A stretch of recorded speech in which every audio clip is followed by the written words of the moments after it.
Oh boy, guess who's back? Ladies and gentlemen, my name is Mangs, and it is with much joy and long-awaited anticipation that I finally announce the return of the long-awaited Gaiden Abridged. Bangs, you're late. Bangs, Stickers came out 3 months ago. Bang. Yeah, and you've been sitting on your fat fucking ass doing nothing but refreshing my YouTube page ever since, waiting for another episode so you can point out more mistakes and... Bangs is bad, man. Yeah, I missed you too, you fat little fuck. Let's get this over with.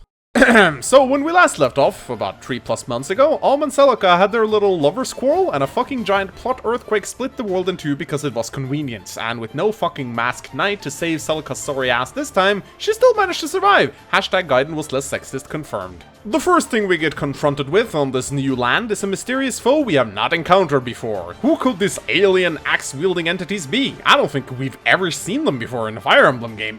Oh, thank you, Paula, I just couldn't fucking tell. Thanks for letting us know. Anyway, so yeah, we've been stuck killing pirates for like the past 10 battles, so it's about time we had something new and exciting. And in this battle, we have to fend off the enemy while 2 green units, my favorite thing in Fire Emblem, Paula and Katria, are also present on the battlefield. Because, you know, they're trapped, not like they could just fly away on their winged horses or anything.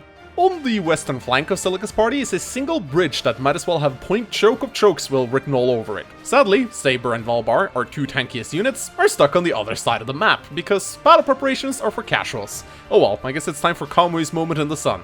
Meanwhile, Saber and Valbar is having a dick measuring contest to see who can reach the choke point with all the bandits first, with a very excited May looking on from behind. Now, you may not remember it, but last part I decided to send the Thunder Sword over to Celica's party via the Traveling Merchant. After Alm got his hands on the Royal Penis Extension Sword of Rigel, I figured the boomstick was better put to use in the hands of someone else. Hell, maybe Kamui can actually be useful now.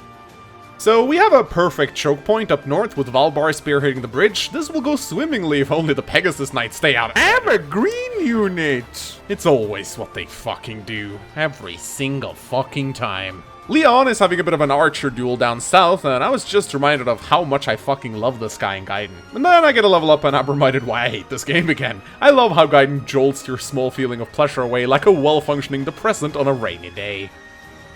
Luckily, Saber lands a vicious finisher, and oh boy Saber, I missed you like a girl misses her abusive ex-boyfriend. Good to have you back, Daddy Saberon. Anyway, it's a quick mop-up from here. The bandits do what bandits tend to do best, which is give us experience points. The 2 retarded green units survive and seems to fuck off. Why, no need to thank us, girls, it was our fucking pleasure. I hope your sister rots in a jail cell.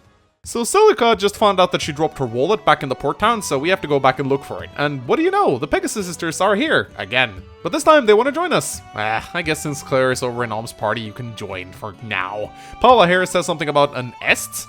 Never heard about anyone with that name before. Probably someone insignificant. Anyway, Paula joins our party. Paula here is not like most other Pegasus girls. She has massive attack and defense, more befitting of a Viper Knight if anything. She's slow as balls and can't hit for shit. Those thighs probably make it hard for her to maneuver around on her Pegasus, but I guess you can never have enough Falcon Knights in Gaiden, so she's alright. Welcome to the group, Paula. Katria over here hopes that we'll find Est soon, and then tells us that if they attack a unit together, they can perform a really cool move. What is it called? The bench attack? Well, sounds exhilarating. Anyway, we get Katria, the second Pegasus Knight available on Celica's route. Now, take one good look at her, and you might think she's like the best unit ever. I mean, a base luck of 40 and growth rates that would be excellent even by Awakening standards. However, don't be fooled. Katria comes with the Angel Ring, an item that sets your luck to 40 and doubles your growth rates. It also provides the standard 5 hit points of healing per turn that all rings give. It's basically the Star Sphere, but on fucking steroids. Now granted, luck is pretty shit in this game, but 40 luck still gives you 20% crit and 40% magic avoid, which is pretty dope on its own. Take it off her, and this is how Katria actually looks. She's by no means a bad unit. Having about 30% in most growth rates all around is not shoddy at all by Gaiden standards. Personally, I'll take that ring off her and give it to someone else, like May. May really enjoys the extra crit and passive healing, and with that ring, she now has an 80% growth rate in magic. I'm turning Little Miss Pigtails over here into a nuclear fucking warhead. Anyway, let's leave the port town behind and get back on the road again. This time, a graveyard is in our way, and if you know anything about Gaiden, you know exactly what we'll find here.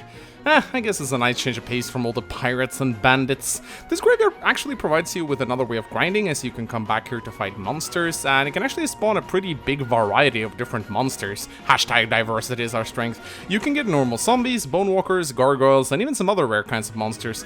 Anyway, as far as random encounters goes, this one is actually decent because there's terrain all around, so it's at least better than your traditional Gaiden random encounter. Just try to snipe the enemies off the tombstones with your magic units, and you should hopefully not kill yourself before you're done.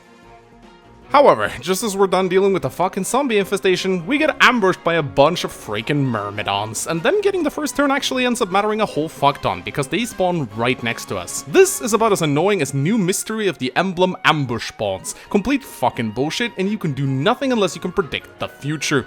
Bangs, you can check the minimap. Shut the fuck up, you fat fuck, and let me complain. So, a bunch of mercs ganging up on Pola might seem a bit problematic, but her iron thick thighs weathers the storm, and she survives the ordeal. I put May on a tombstone close to the gang of myrmidons in an attempt to give her some much needed experience with her new angel ring. With 60% extra avoid from the tombstone, as well as 20 luck from the angel ring, there's no fucking way they'll ever. God fucking damn it, Gaiden! Anyway, it's not the end of the world, I guess. We'll just bring up Mila's turn wheel and go back and... Oh. God fucking damn it, Echoes! Alright, let's try that shit again. Sadly, I have to do the entire zombie battle again off-screen, since the game doesn't let me save during battles. This time around, we'll be a bit more careful and have May stay slightly in the back so she doesn't face as many myrmidons at once. Surely this time... Oh, come on, stop that shit. For fuck's sake, you got like a 30% hit chance! Fuck single RNG! Okay, take 3. This time May is in the fucking back where she belongs. I decided to let Saber go first, since he can take those criticals, even if they do land on him. Alright, just a single enemy left, and he decided- oh shit. No, okay, I'm fine. He's going after Jenny, but she's on a tombstone. Yeah, she even hit with Nosferatu. You ain't got shit on this girl, bro.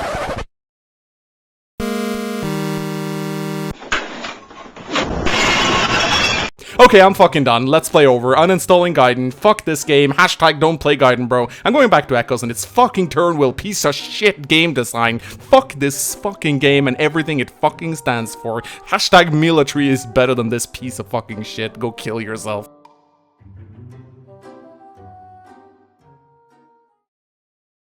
Gaiden. I come back to you the same way an abused dog returns to its owner.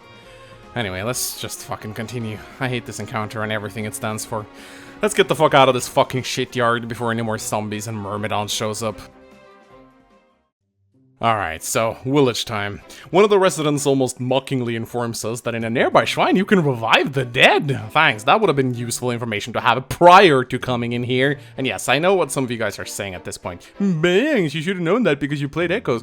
Well, actually, no, that's not actually the case. This gameplay footage was recorded before Echoes came out. It's just been lying around on my hard drive for months since I didn't have time to make another episode. So, at this point, I was actually fucking banging my head against the fucking keyboard because I was not aware that you could revive people in this game. And considering I just spent 45 minutes of my life replaying that goddamn battle 4 times, this information would have been very helpful.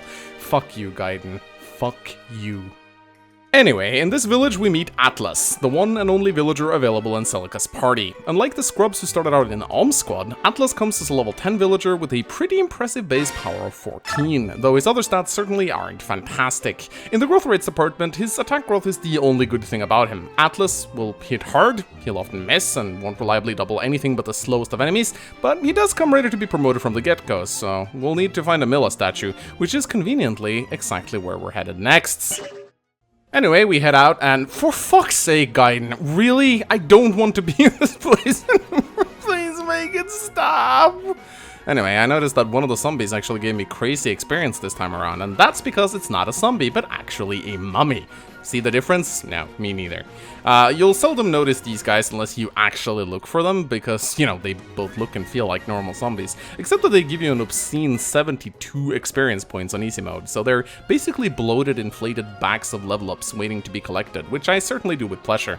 Anyway, we kill the zombies and continue. Luckily, no myrmidons stand ready to ambush us this time around. In the way of the Dragon Shrine stands Blee? Bly? Bleh?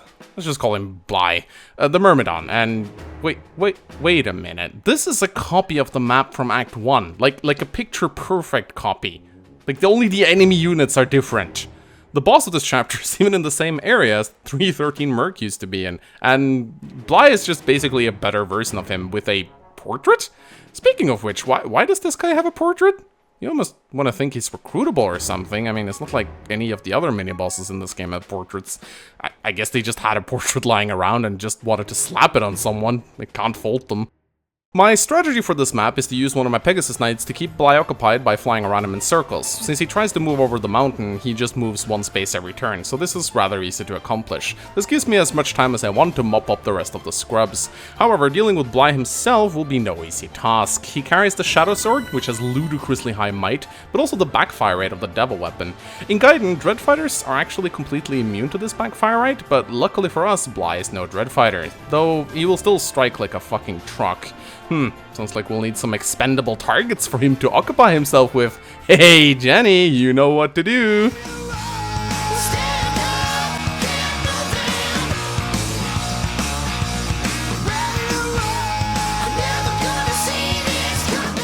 Yeah, it's a good little lolly. While I mop up the remaining scrubs, my Mist Warriors charge towards the incoming boss. Bly, however, cuts through my invoked soldiers like Marcus cuts through brigands in Fire Emblem 7, and it's obvious that I can't keep summoning them faster than he can kill them, so I come up with an alternate strategy, putting Saber on the heal tile, while I pick a god and pray.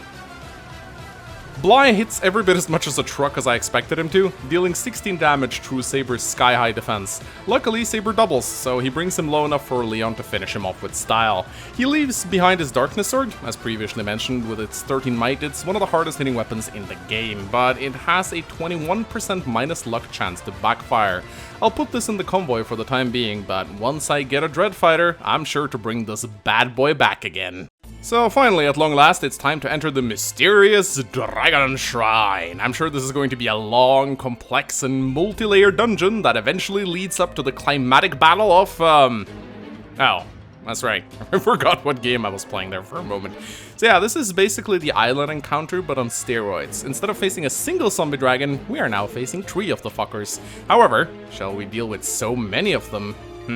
This might be problematic. Well, you guys know what's gonna happen. Let's get ready to roll!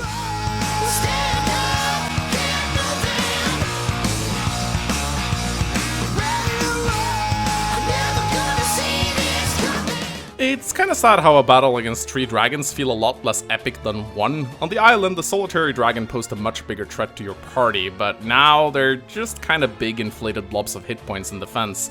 They don't even one-round the Mist Soldiers. Celica and Saber are really the only 2 units that can deal a decent amount of damage to them, so it's just a question of boxing them in with cannon fodder and slowly bringing them down. It's a rather anticlimactic ending to what should be an epic battle, but hey, hashtag just Gaiden things, I guess.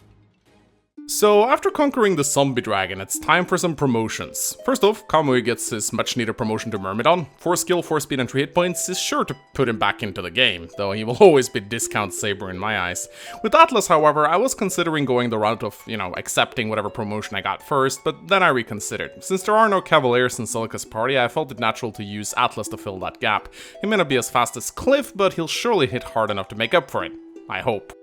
And so we come to the revival statues. This place can revive up to 3 fallen units, something which would have been helpful to know earlier, piece of shit asshole game. But nevertheless, it's good to know that should I royally fuck up in the future, I can at least come back here to rectify 3 silly mistakes. It's certainly no Mila's turn wheel, but it sure helps. And so we come to the end of today's episode. Join us next time as we travel to the desert and shit. Well, you know what map is coming up next. No, I am not looking forward to it either. It might just be the worst designed map in Fire Emblem history, and that's not an easily won title. Anyway, thank you so much for watching this episode of Fire Emblem Gay Sex. Yeah, give it a like and a comment, it really helps out the channel a lot. Also, click the retarded bell, and if you want to support me on Patreon, that would be fucking amazing, as these episodes takes an absolute shit ton of work. I believe this one is up to like 17 hours now. My name has been Manx. I fucking love you all, even though you're stupid sometimes like this game. But I still love you all. Thank you so much for watching. Until next time, goodbye.